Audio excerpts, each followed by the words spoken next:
المملكة والمؤسسات، وكتعبير عن إرادتنا السياسية في الانتقال ببلادنا نحو ديمقراطية فعلية تربط القرار بصناديق الاقتراع وتؤسس لربط المسؤولية بالمحاسبة.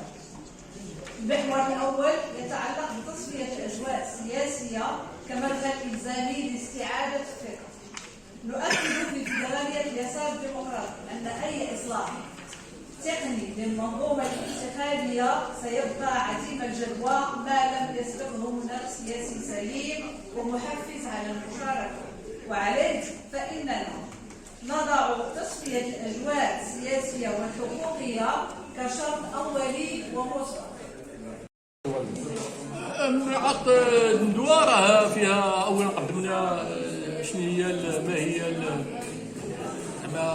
الأولويات، ما هي البريالابل كما يقول الفرنسيون، ديال أننا نضمنوا المشاركة ونعطيو إشارات قوية أننا غاديين نحو انتخابات نزيهة وديمقراطية إلى آخره، والتي تبتدئ بأن الجو السياسي العام يتم المصالحة مع المغاربة، إطلاق سراح الصحفيين المتابعين السياسيين ولا الصحفيين ولا مدونين إلى آخره.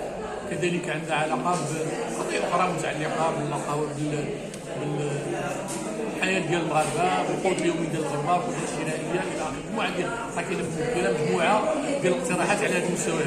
كذلك نقولوا أن إذا بغينا نديروا انتخابات ديمقراطية ونزيهة خصنا نقطعوا مع الاختلالات الكبرى اللي عرفتها الانتخابات في المغرب منذ 1997، بمعنى تدخل الاداره كيف زعما تدخل الاداره العمليه الانتخابيه والاعوان ديال الاداره حتى مسؤولين جهويين وكذا اقليميين ديال الاداره، كيف اننا وهذا عبر ان الاشراف على العمليه الانتخابيه يكون من طرف هيئه وطنيه مستقله. قلنا كيف اننا نسمحوا بكل المواطنين كل المغاربه انهم يمشيو يصوتوا ونقطعوا مع هذا شطبوا عليه، هذا حيدوه، هذا خصو يتسجل الى اخره. قلنا وهذا في عدد كبير ديال الدول التسجيل اوتوماتيكي في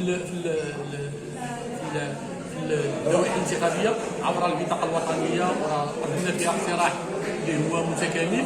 المساله الثالثه عندها علاقه بنمط الاقتراع، اي اننا ننتقلوا من هذا النمط الاقتراعي في دوائر ما هي فرضيه ما هي لائحيه، نديروا لائحه وطنيه كما الحال مجموعه ديال الدول الديمقراطيه، ولا على الاقل نديروا لوائح جهويه اللي تسمح بالمشاركه، تسمح بالنقاش السياسي، تسمح بان المؤسسه البرلمانيه ما يكونش فيه السيد ومرته السيد ومرته، يكون فيه سياسيين نعطيو المؤسسه البرلمانيه يكون فيها النقاش السياسي، المؤسسه البرلمانيه يكون فيها عندها القوه الضروريه. هذه كلها هذه الاقتراحات المغاربه ديال العالم حتى هما بغيناهم يشاركوا، لان كاين خصو حقوا المناصفه، ان هذا نمط الاقتراع اللي كتطرحوه فيه كيحقوا المناصفه.